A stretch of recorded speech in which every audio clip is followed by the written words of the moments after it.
Hey everyone, welcome back to another video from Gaming for Beginners. Today I'm going to be guiding you through how to change your password for NYT Games.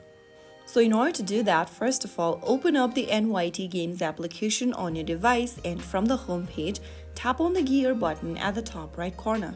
From the settings menu, tap on Manage Your Account.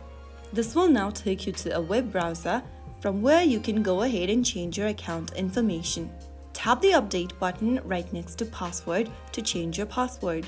Now, you'll need to go ahead and log into your NYT Games account on a web browser too if you're not already. Type in your email address and then your password, and on the next page it'll ask you to type in your new password. But first make sure to enter your current password and then enter the new password in the next field. Finally, click on Save. And that's how you easily change your password on your NYT Games account. Next time when logging in, enter your newly updated password. If you found the video helpful, don't forget to like, share and subscribe to the channel for more NYT Games tutorials.